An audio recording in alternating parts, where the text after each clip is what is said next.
Welcome to Tiki Man and the Viking podcast. This gentleman is the Viking. I am William Bryan Johnson, author of Hell to Pay and The Dark Cry of Aristed, and he is the Tiki Man. And I am H.B. Barlow, author of the Ark City Confidential Chronicles and the new series, The Day of Calamity, The Wichita Chronicles Volume 1, to be released November 29th, 2023. And we are once again at the Advanced Learning Library in beautiful downtown Wichita. I believe in the last episode we crossed the threshold. Is that correct? We did cross a threshold. We've been discussing the hero's journey as enunciated originally by Joseph Campbell, the great mythologist, Hero of a Thousand Faces. Who then his work was used by George Lucas, who ended up writing Star Wars. Well, that's nice of George. Yeah, it was nice of George.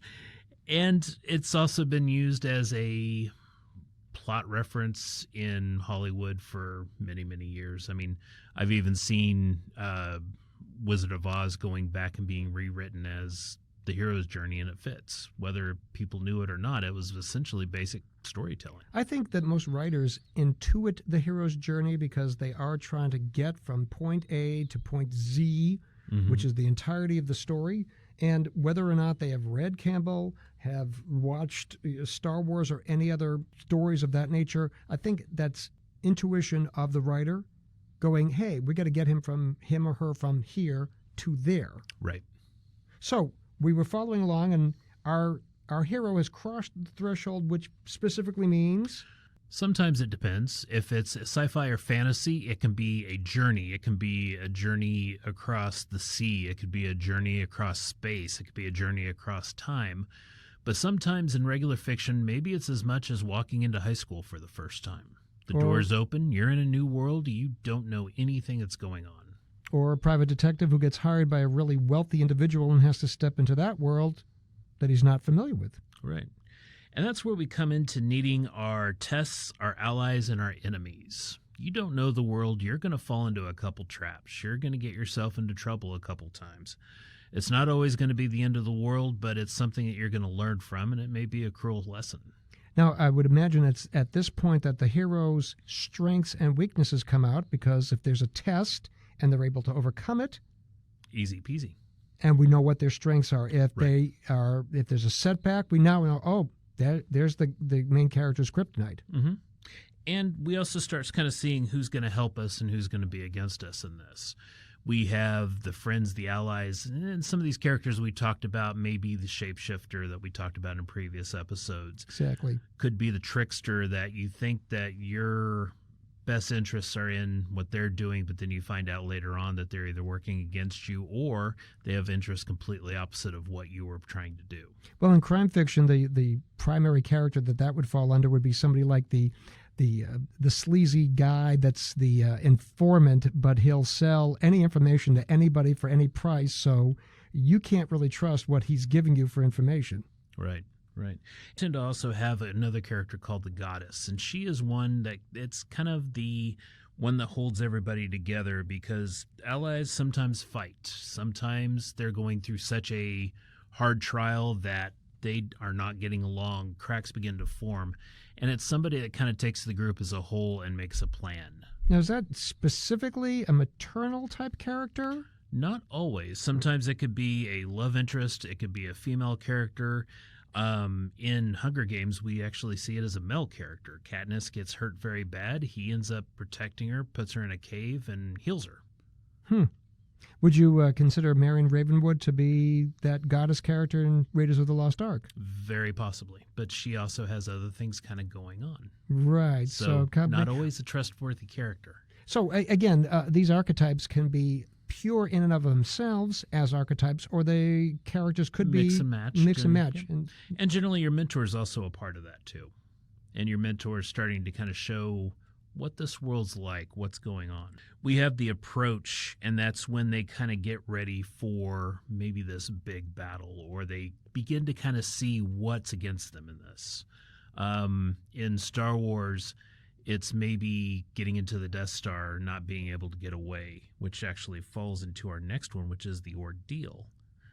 Now, the Ordeal, this is kind of where the big battle's coming. In Star Wars, this kind of breaks apart because there's kind of different set of ordeals. First part, they're in the Death Star. They have to get R2-D2 back to the Rebels. They're trapped. It looks like they're not going to make it.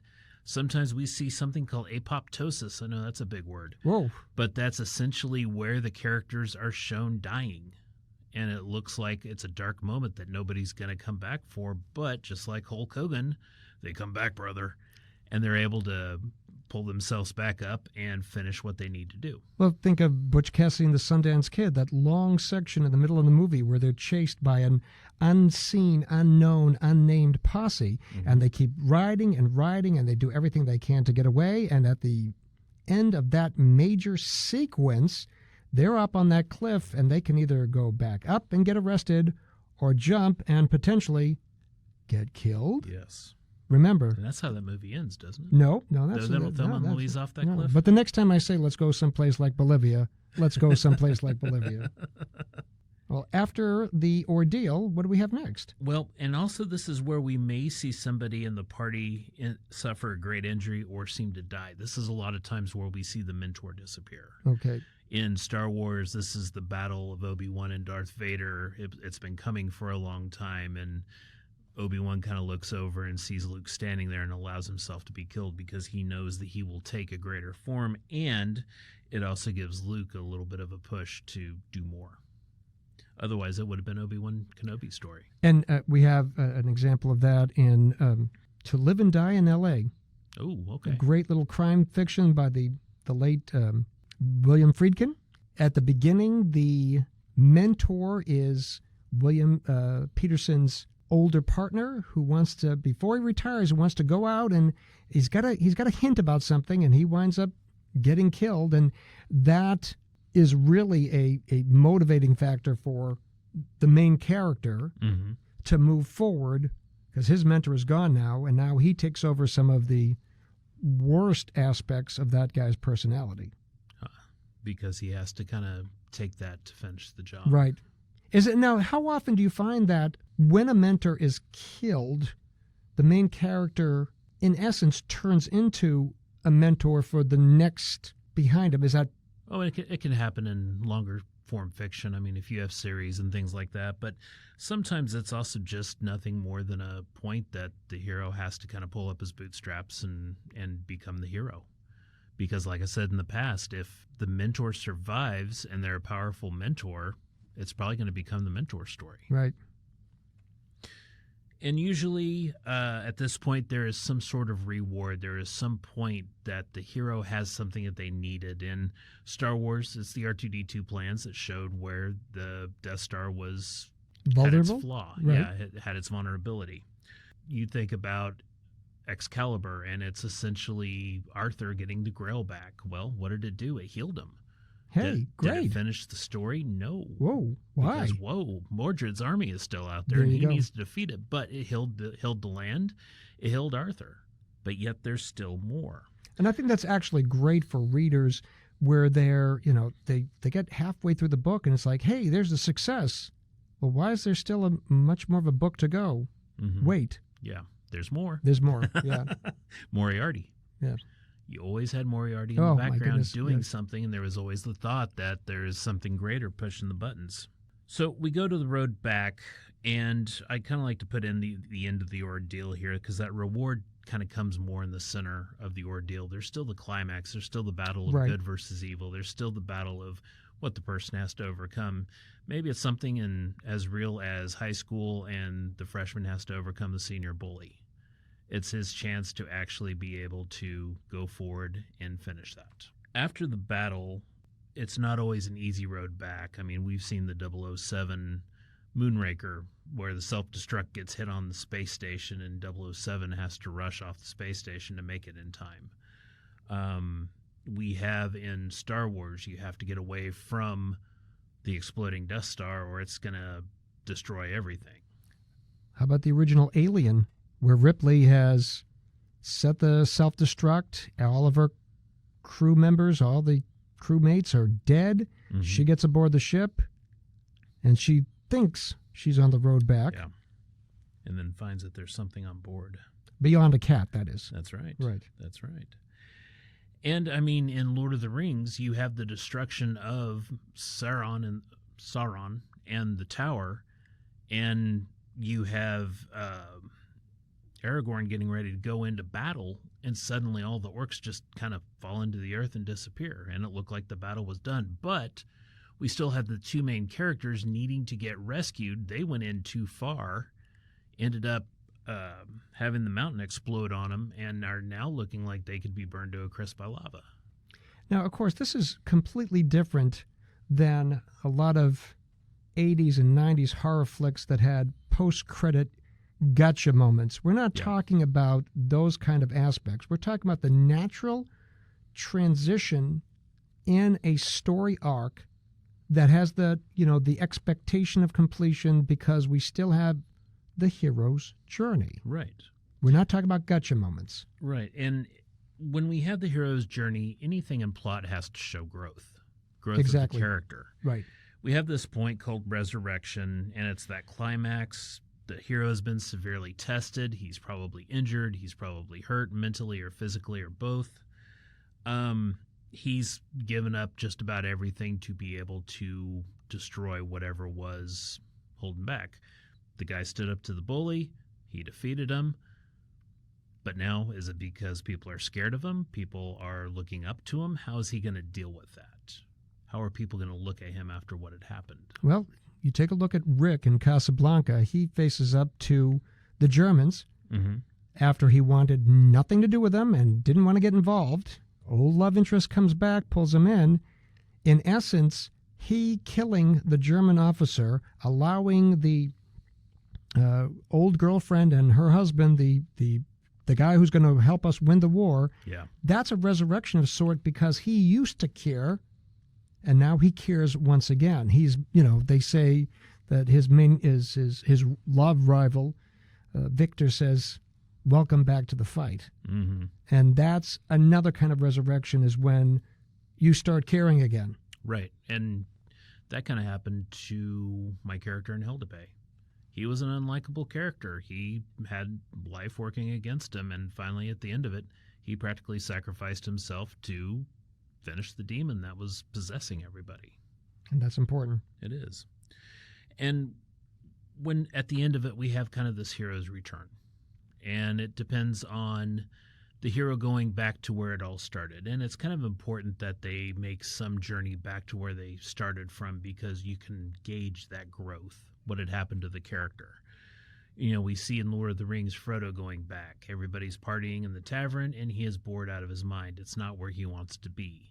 He stays with that for a couple more years, and then he's just surprisingly up and leaves. And that's what's interesting, too, is that a lot of writers expect, oh, well, I'm going to have my main character have this growth. I'm focused on all that, and he's going to come out winning the lottery and gaining all these rewards from it.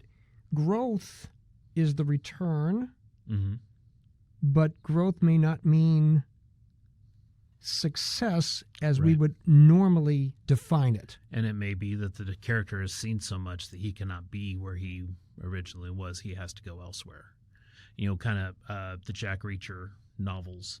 You have this character that comes into a town, finds the corruption, usually beats it down, takes care of it, but he never stays. He keeps moving, and you can tell he's got some wounds, he's got some baggage, because he cannot stay. Incredible Hulk, the sad scene of Bill Bixby going down and hitchhiking with the sad piano music. Well, and then for me, there's also James Stewart in Vertigo. After he had a career as a police officer, had mental condition, got taken advantage of, and then finally realized that he was being taken advantage of. After the resolution, he is standing at the top of a church tower, and you wonder whether he's going to lose his mind or just jump off. So he's had growth, but it ends hauntingly. Yeah, old Hitchcock. So, I mean, that is the most important point to consider, is that when considering the hero's journey, growth, and the struggles, and the different people that get in the way, that help, but you must get to a different point at the end than you started at the beginning. That's right. That's right, because every journey has to be of growth. Absolutely. Some form or another. hopefully those who listen to us will take heed in that and become better writers Hey. accordingly. That's the whole point here, discussing the creative aspects of what we do and making sure that you are on your personal path toward greater growth as a writer or any other creative. And if you have questions, comments, concerns, feel free to reach out at us at tikimanviking@gmail.com. We'd love to actually hear back from some of our listeners. Absolutely. This has been interesting. I liked it. Yeah. And we're going to be reaching out, talking to other local creatives. You know, we met with April recently, and we're going to be getting some other guests coming up. We'll have local guests. We'll have national guests, and if we're successful from a technological standpoint, we might have an international guest. But we've enjoyed doing this, and again, as Brian said, we'd love to hear from you. Reach out to us. In the meantime, I am William Brian Johnson, author of Hell to Pay and The Dark Cry of Aristed, available on Amazon. and I am H.B. Burlow, author of the Ark City Confidential Chronicles, currently available on Amazon, and the new book, The Day of Calamity, The Wichita Chronicles, Volume 1, to be released November 29th, 2023. All right. Take care. Thanks for listening. Tiki Man and the Viking podcast is brought to you by Rumination of Thunder Media. The following intro and outro music was used for this media project. The music Find Them by Alexander Nakrata. Free download from filmmusic.io. License Creative Commons Attribution 4.0 International.